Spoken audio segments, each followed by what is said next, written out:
गुरुचरित्र पारायणाचा दुसरा दिवस. पहाटे 4चा गजर वाजल्या वाजल्या लगेचच जाग आली. खिडकीतून बाहेर बघितलं तर अजूनही बाहेर अंधार होता. रात्रभर दोन्ही समई अशाच तेवत होत्या. अंधारात समईच्या प्रकाशाने स्वामींची मूर्ती उजळून निघाली होती. माझ्या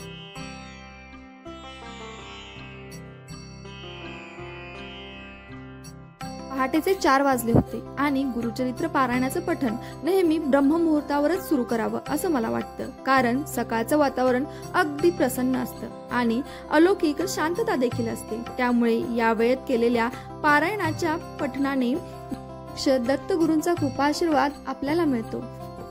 सकाळी उठल्यानंतर अंथरूण काढलं आणि रूम स्वच्छ केली. स्वच्छ वातावरणात देवाची उपासना केल्याने देव आणि आपलं मन दोन्ही प्रसन्न होतात. त्यानंतर स्नान करून छान साडी नेसली. कारण गुरुचरित्र पारायण हे नेहमी पारंपरिक वेशभूषेतच करायचं असतं. त्यामुळे पारायणावेळी पुरुषांनी सोवळं आणि स्त्रियांनी तसेच मुलींनी सुद्धा साडीच नेसावी.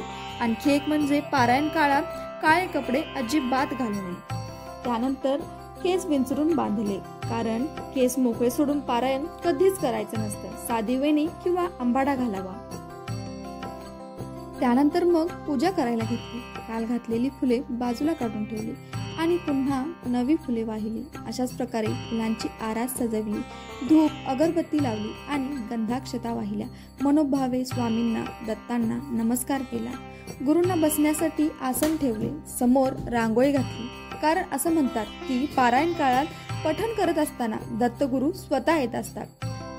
त्यानंतर मग आजच्या सेवेला सुरुवात केली. आधी मनोभावे स्वामी नामाचा आणि गायत्री मंत्राचा जप केला आणि आजचे वाचन पूर्ण केले. वाचन पूर्ण झाल्यानंतर आरती केली आणि दत्तांचा आणि स्वामी महाराजांचा आशीर्वाद घेतला. अशाच प्रकारे माझी सकाळची सेवा महाराजांच्या चरणी रुजू केली. श्री स्वामी समर्थ महाराज की जय.